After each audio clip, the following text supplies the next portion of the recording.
Okay, so the meditation on death is probably a meditation subject which is not so commonly taught in the United States,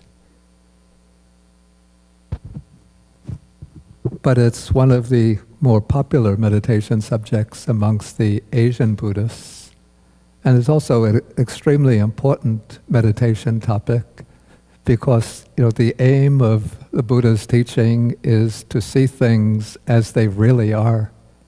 And one fact of life that we all have to recognize as it really is the fact of death, the fact of our own mortality. And we probably all know the legend about the Buddha's renunciation, the story about his renunciation. According to the traditional story, he was brought up as a prince in the palace, had no prior acquaintance with the real facts of life. And then one day on an excursion outside the palace, he saw first an old man, then a sick man, and then finally he saw a corpse. And then after that he saw a renunciant, a samana, which inspired him on his renunciation. So when he saw the old man, of course, he was shocked by that. When he saw the sick man, he received a further shock. But the sight that really knocked the ball out of the ballpark was the sight of the corpse, because that reminded him that he and everybody else that he loved was subject to death.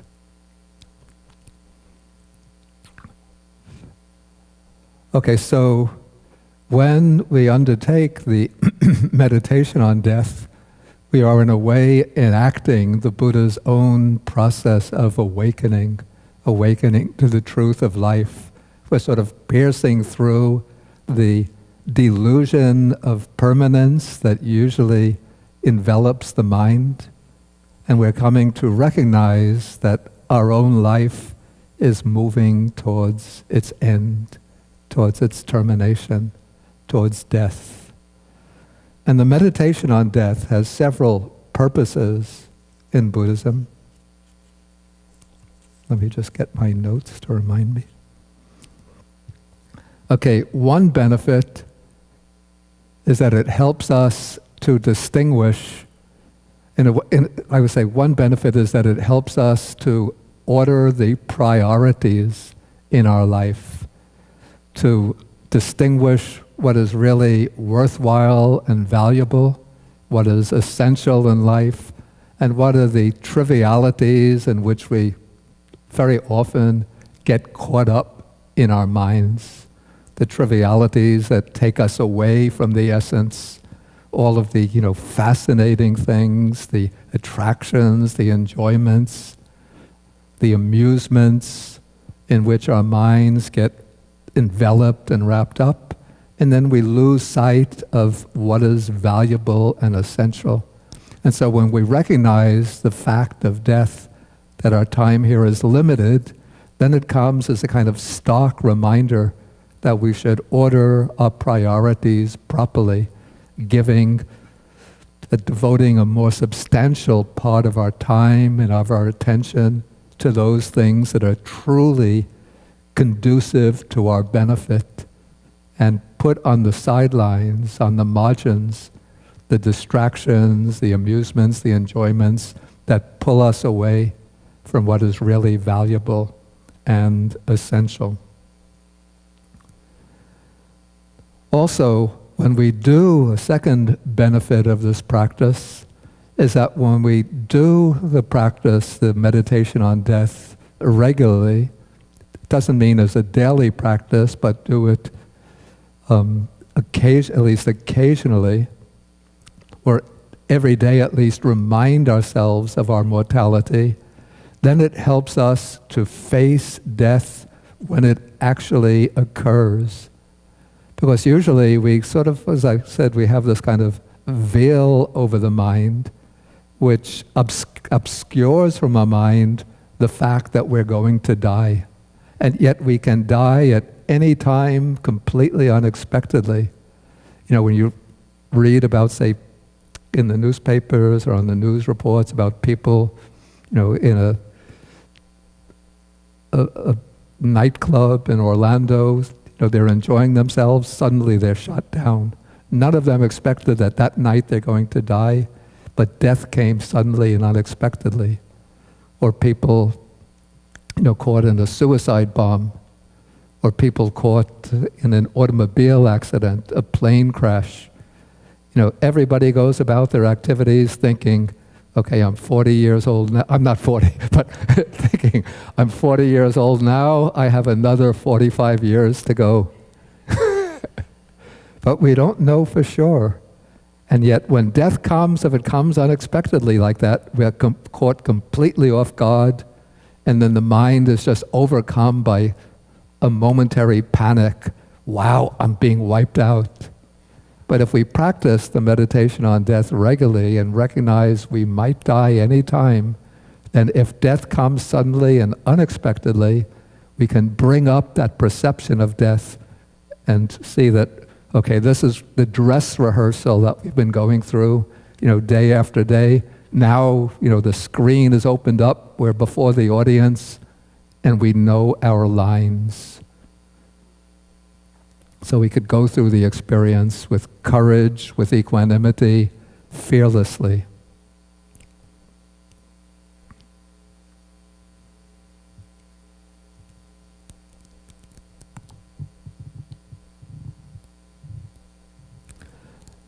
Okay, a third benefit of the meditation on death is that it helps us to develop compassion.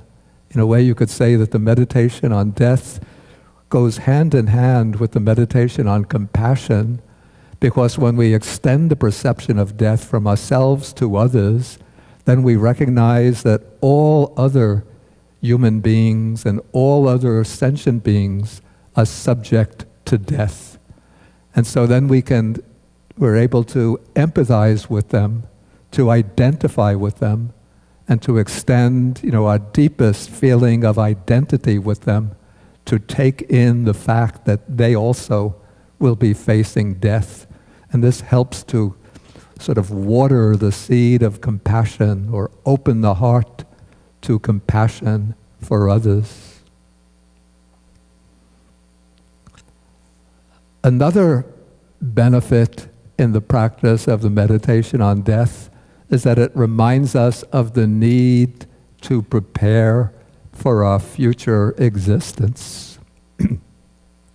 That is, because this life is finite, limited, will come to an end, and then our stream of consciousness will move on to the next life. So we have to start preparing for the next life right here and now in this life.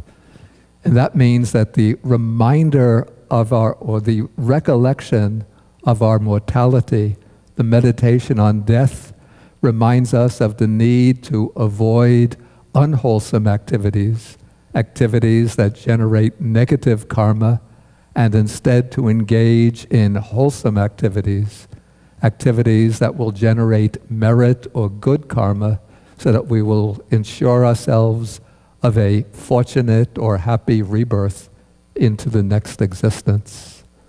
And so the Buddha says that merits are the support for living beings when they pass on to their next existence. And so if we lose sight of death and we sort of operate under the underlying assumption, even if it's not conscious, that this is the only life we live, then we will always be seeking to maximize our own egocentric advantage. What can I do to cheat the other guy? What can I do to get ahead in the process of competition with others? What can I do to come out as number one, to increase my wealth, fame, status, power, and so on? But when we meditate on death, we'll see that it's more important. We put all of those things to the side, and what we have to start doing now is accumulating wholesome karma that will support us as we move on to the next existence. Okay, and then finally, the meditation on death should inspire in us what is called samvega, a word that I translate a sense of urgency. That is, the meditation on death reminds us that because we're mortal, and because this whole process of birth and death just would continue on without any end, again and again we undergo birth, then growing up, becoming old, falling sick and dying. This inspires us to make the effort here and now to walk the path that leads to liberation, to vimukti, to nibbana. And so that's why the Buddha says that the meditation on death, developed and cultivated, is of great fruit, of great benefit. It has the deathless as its final goal, the deathless as its consummation. Okay, so these are some of the benefits of practicing the meditation on death. Okay, but now how does one actually practice the meditation on death?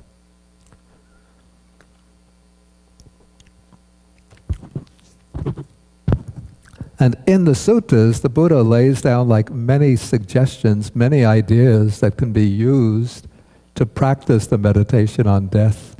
And then a lot of these ideas have been collected in the Visuddhimagga in a section on the meditation on death.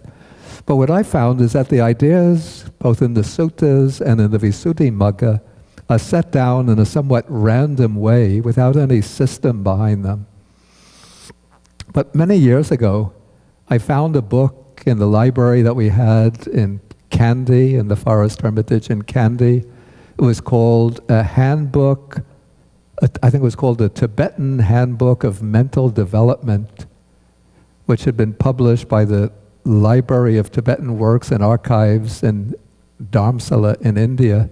And it took the same themes that we find in the Theravada tradition, but it organized them into a very systematic structure using 3 main topics, and under each of the 3 main topics, 3 subsidiary topics.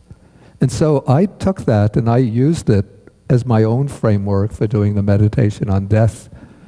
Except over time, I started to revise it and modify it. I haven't looked back at that original textbook, so I don't know how far my method has departed from that original method. But what I do is to use 3 main topics, each with 3 subsidiary topics, and then I added 1 additional main topic. Okay, so first I'll state what the main topics are, and then I'll explain under each one the subsidiary topics. And then I will use this as the basis for the guided meditation on death. Okay, the first main topic is that death is absolutely certain, inevitable, inescapable, unavoidable. Okay, so that is the main topic. Then the subsidiary topics under that, sort of the first aspect, how we know that death is absolutely certain, that we can think back, or we can think that everyone who has ever lived before us has died. We think back, maybe some of us still have grandparents who are alive. Anybody have a great-grandparent who's alive?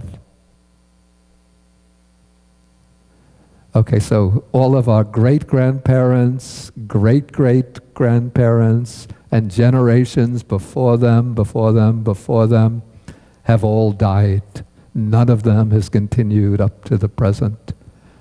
And in the past, even those who were extremely wealthy couldn't use their wealth billionaires of the past couldn't say, to the Lord of Death, I'll slip a few million into your bank account and just turn a blind eye to me when you're going down the line, picking out this one, that one, this one. When you come to me, just remember, I put a few million into your bank account, and so you just, pass me by and take the next guy. Doesn't work that way. No matter how wealthy they might have been, even those multi-millionaires and billionaires, all gone. And even the billionaires of today, no way they could escape death. And even the very powerful rulers of the past, the Caesars and emperors and Maharajas of the past, couldn't say, I'm so powerful, I rule so many countries, therefore I could give my command, death, pass me by. They've also gone. And so even the great saints of the past, the holy ones, who practiced all the different meditations and reached different levels of holiness in any religion, even the Buddhas and the great disciple arahants like Sariputta, Moggallana, they also have gone. Okay, so we know that death is certain because everyone in the past who's ever lived has died. A second aspect of why death is absolutely certain, absolutely inevitable, is that death comes along with birth. We think that we have this cause of death, this one died from cancer, this one from heart attack, this one from automobile accident, this one just from old age. But the real reason, real cause of death is birth. And so as the moment we come out from the mother's womb, we're born, but along with us, when we come out, either crying or smiling, a kind of shadow that accompanies us is our own death.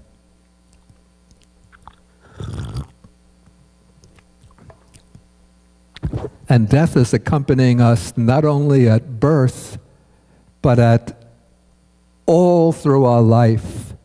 Death is right there, right behind us. If you just turn around a little and you look over your right shoulder, you might just see like a little shadow suddenly disappear. That is our own death, your own death. Each one has our own sort of death trailing behind us. In Pali we have a verse, Upattiya sahi vedang maranang agatang sada maranataya okasang vadako via asati. Together with birth, death already comes along, searching for the opportunity to kill me. Just like an assassin with a drawn sword, with a dagger standing behind us. We're a little bit careless, and boom, death strikes. Okay, so death comes along with birth, and it's constantly pursuing us, right behind us, waiting for the opportunity to strike. The right conditions arise, we're a little bit careless, and then the dagger falls and we're gone. Why is that it's not intended humorously. Okay, the third aspect of the inevitability of death is that we are constantly moving ever closer to death. The verse in Pali goes, Isakang anivatangtang satatang gamanusakang Jivitang udayahatang suryo vyadavati. It's just like when the sun rises at dawn, the sun comes over the horizon, it starts rising up, up, up. Say when it reaches the 9 o'clock, 10 o'clock mark, it doesn't turn around and start going back towards the eastern horizon, but the sun moves irreversibly. We might not see it. We look up at the sun, we're watching it. We don't see it, but we know if we look at 9 o'clock, it's in one place, 10 o'clock, it's going further west. Midday, it's right above, overhead. 3 o'clock in the afternoon, it's further west. 6 o'clock, it's approaching the western horizon. 7, 8 o'clock, it's sunk over the western horizon. And so we know that the sun is moving constantly across the sky from east to west. And so our life is moving constantly, even though we don't see it, moving ever closer towards death.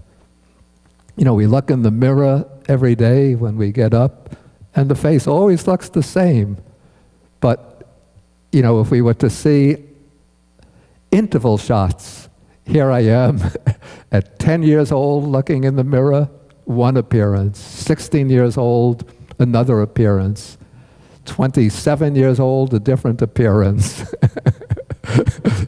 36 years old, different. 48 years old, another appearance. 60 years old, another appearance. 70 years old. If I live to be 82, there's still another appearance. Okay, so you could say that every year we're moving closer towards death. Every month we're moving closer towards death. Every day we're moving closer towards death. Every hour we're moving closer towards death. Does it stop at the hours? Every minute we're moving closer towards death. Every second, every heartbeat, we're moving closer towards death. And so I sometimes think of a simile to illustrate this. It's like when we're born, it's like we step onto a train. The doors of the train shut, and the train is moving ever closer towards a precipice. And the track leads right to the precipice, and there's no driver to control the train, so the train is just moving constantly along 60 miles an hour, and when it gets to the precipice, it's going to go over the precipice and fall down into the abyss. And so our life is like that. Or again, it's like, this was an incident that occurred to me years ago when I was in Taiwan. I was being driven back from a visit someplace, and I was lying down in the back of the car, and the car came to a stop, and I heard a strange sound, a kind of squealing sound. And so I got up, I was wondering, what is that noise, this very loud squealing sound? Many, many squealings. And so I got up and I looked next to our car, there was a truck. And the back of the truck was filled with pigs. And they were fighting to get the food. Each, the stronger pigs knocking the weaker pigs out of the way, and then the weaker pigs ganging up on the stronger pigs. And they were fighting each other to get the food. And I knew where that truck was going. It was going to the slaughterhouse. And so the pigs are thinking, I'm going to get the food. You're not getting it. I'm getting it. It's mine. It's mine. It's mine. But they're all, in a few hours, they'll all be at the slaughterhouse, turning into pork chops and ham and some of the Chinese delicacies made with pork. Okay, so we have the main heading. Death is absolutely certain, inevitable, necessary. The subtopics of that first, everyone in the past who's ever lived has died. Second, death comes along with birth, always following us, trailing us, seeking an opportunity to strike. And third, that every moment we are moving constantly, irreversibly towards death. Okay, now we come to the second main topic, the main heading. That main heading is the arrival of death is utterly uncertain, unpredictable, unforeseeable. And this topic has three subheadings, three secondary aspects. One is that the time of death is absolutely unpredictable.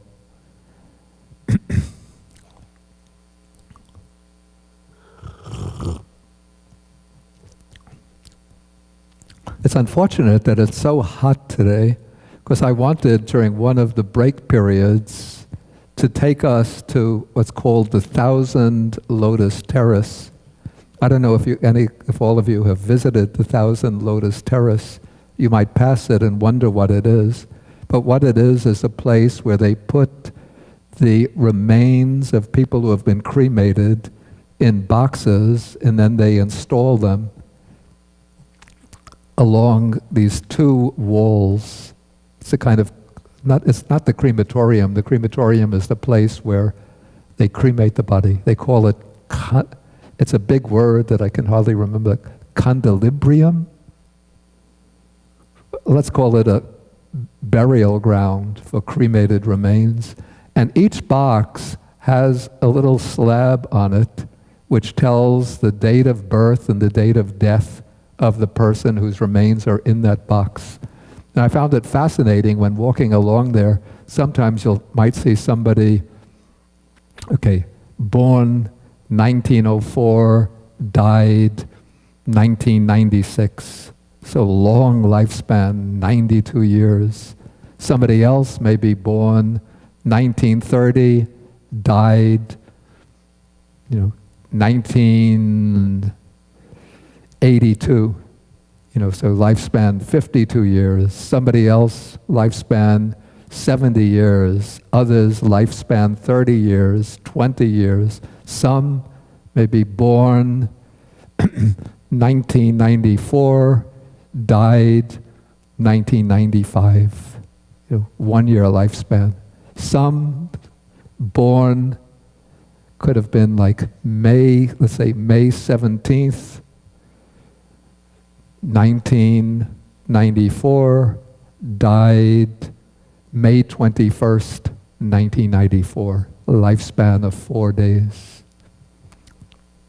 So for us, the time of our death, completely uncertain. Anybody here under 40? Okay, so those under 40, you can't say for certainty, I'm going to reach my 50s. Those of us, I shouldn't say those of you in your 50s can't say you're going to reach your 60s with certainty. Those of you in your 60s can't say you're going to reach your 70s. Those of us in our 70s, don't start planning my 80th felicitation birthday. Because we don't know that I'm going to reach 80s. And anybody in their 80s, from at that point, you can't say from 1 year to the next that you're going to reach it. Okay, so the time of death is absolutely uncertain, not only by way of our, lifespan, but even from day to day. I can't say I'm alive today, I'm going to be alive tomorrow. Somebody might say, oh, let's go for a ride to see a park someplace. We set out in the car. Then as we're at crossing a crossroads, some drunk driver comes driving down, speeding full speed ahead, and crashes into a car. And that's the end of Bhikkhu Bodhi. So we don't know. You're laughing. Why are you laughing? Should be crying. Oh, Bhante, don't go, don't go. Okay, so the time of death, absolutely uncertain. The place of death, the second aspect. Place of death, absolutely uncertain. I don't know whether I'm going to die here at the Zhuangyan Monastery, when I'm visiting New York City, maybe on one of the roads connecting the two, or if I go on a trip up to Connecticut, maybe I'll die there. Maybe I go visit another country or another state. Suddenly something happens there, I die. When I say if I go on a plane trip, I buy the round trip ticket, but even my arrival at the airport, there's some uncertainty. And whether I'm going to use the second half of the round trip ticket, the return portion, even there's some uncertainty about that. Maybe I go to visit Europe or go to Asia. I can't say that I'm going to return. So we never know, where we're going to die. The third aspect of the arrival of death is absolutely uncertain. What is the third aspect? Anybody know? Exactly. Well, you're a medical doctor, right? Okay, so the how or the cause of death is absolutely uncertain. Will it be cancer? Will it be a heart attack? Could be a stroke, kidney failure, some liver disease, brain cancer, could be ripe old age. I'm running out of causes of death. I could be the victim of an automobile accident, plane crash, could be a victim of a murder or terrorist, suicide, bomb attack.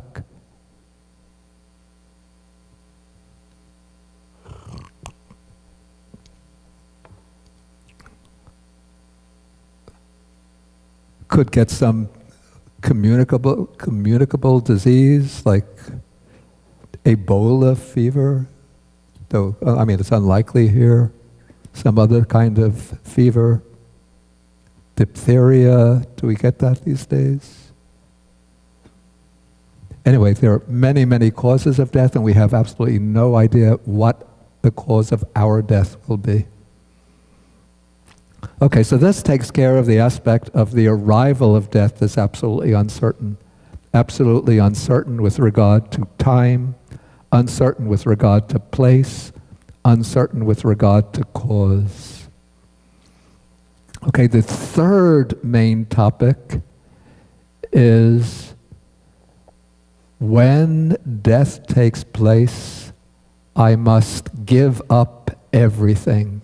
I must go abandoning all. Sabbang pahaya gamaniyang. One must pass on having abandoned everything. So that's the main topic. The subsidiary topics are the things one has to abandon. First, I have to abandon all my possessions. Okay, I have a house, have to give it up. Car, give it up. I have computer with all of my software programs and my files with draft translations. No, I don't want to, I'm not going to give those up. You have to give them up. Okay, maybe as a monk I don't have much wealth, financial wealth, belongings, but I have to give up name and fame. Okay, the famous Bhikkhu Bodhi, I have to give that up. Position, chairman of this, president of that, not the United States, thankfully, I have to give that up. So all of these, you call these upadhi, assets, acquisitions, possessions, have to give them up. So that is the first thing, call it all external acquisitions. Wealth, fame, name, position, all have to be renounced at the time of death. Second aspect, I have to give up all my loved ones. Okay, if your if your parents, you have to give up your children. Okay, the husband has to give up the wife, if the wife is still alive. The wife, if she goes first, she has to renounce the husband. If one is a child or a young person, but you have some terminal illness, you might have to give up your parents. You have to give up all your friends. You have to give up your teachers, your students, all your other relatives, everyone who's loved and dear to you, have to give them up when we die. Okay, so we give up all external possessions, give up all who are beloved and dear to ourselves. Then what is the third thing we have to give up when we die? Exactly. We have to give up this physical body. So it's this body that we cling to. This is mine. This is what I am. This is I. But we have to give up this body. And not only the body, but even, we call it the sense of personal identity built up on the basis of this body. So I have this personality, these character traits and so on, these memories of the past, these plans for the future, these aspirations and hopes. All of this has to be given up at the time of death. Okay, so that is the third main theme. When we go, we have to give up everything, and what we have to give up: external possessions, loved ones, and then even this body with the personal identity built upon the body. Okay, then the fourth main theme, it doesn't have secondary headings, is that when we go, the only thing we take with us are, we call, our character formations and our karma. So we take our dispositions, some people maybe have angry dispositions, greedy dispositions, others has wholesome aspirations, wholesome tendencies. So these are the traits, dispositions, the features, called the threads of our character, that will follow along and become the basis for our character in the next existence. And then we take our karma, our good and bad karma, and so we have to face the fruits or results of our karma. Okay, so this covers the themes that we cover in the meditation on death. Maybe before we start the actual practice, any questions, and only practical questions, not theoretical questions.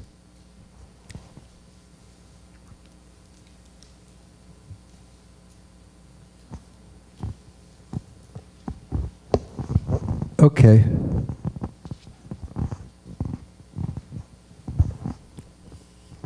Thank you. Bhante, you say we're taking our dispositions. What if we work hard now to get rid of our anger? What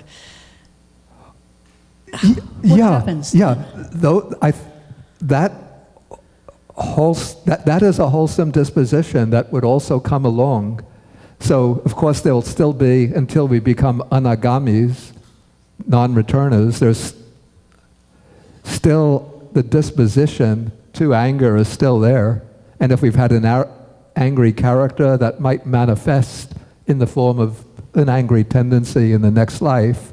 But if we've been making an effort to overcome that anger, through making a commitment to practice deeds of to practice deeds of kindness, to practice patience, to practice loving kindness, those efforts will also be building blocks that will go into the character in the next existence. Thank you. Any other purely practical questions? Okay, it's 10:18 now. Let's take a 10-minute break before we actually do the guided meditation. And I changed the schedule a bit from the way I sent it out, I think yesterday, because I realized to do this meditation we use a lot of the thinking, or vitakka, discursive thought. So we're going to be having shorter sessions with short walking periods between sessions. So in that way we sort of break up the use of the reflective thought in the meditation. Because it's hard initially to sustain this meditation over a longer sitting period for those who are not already familiar with it. Okay, so now let us say we'll start at 10:30. So everybody please make it a point to be here 10:30, because it's going to be guided, so you have to get each part of the instructions.